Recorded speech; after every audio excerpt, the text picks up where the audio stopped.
Bago ka ipinanganak tayo, bahay na po ito. Oo, bahay na. Bahay na. Kasi pansin nyo, pati yung mga sahig talagang tablan sulid.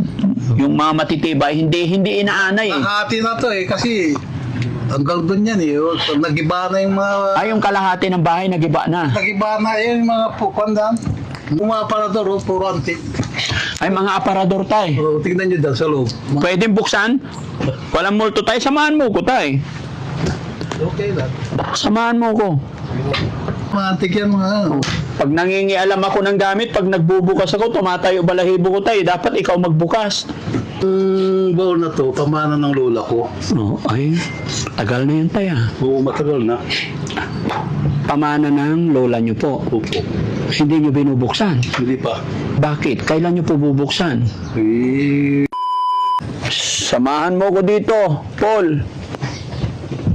Ang daming tae ng paniki. diba ng paniki? Dahan-dahan, halika.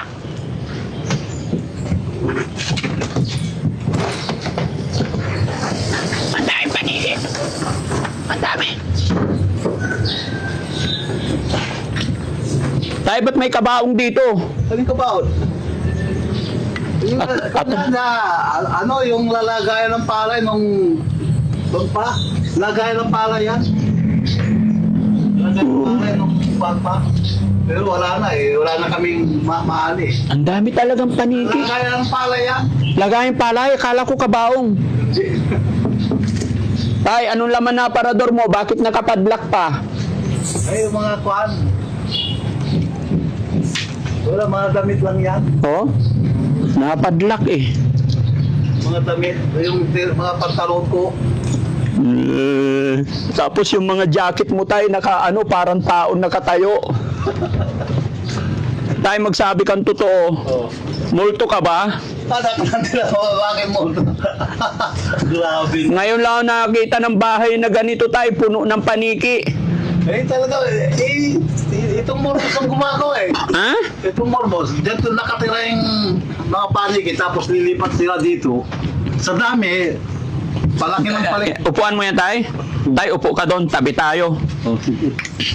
Ayan. Mga pantalon ko to. Mag-uusap tayo ng masinsinan tayo. Okay. Yan, urong ka pa tayo. Yan. Sige pa tayo, kunti pa. Tabi tayo. Okay. Okay lang? Palaman mo to tayo. Ay, hindi. Mga kuha na ito. Yung ano. Palaman eh, pero bakit parang atay? Bagoong. Bagoong yan. Palusot ni tatay, giniling na atay to eh.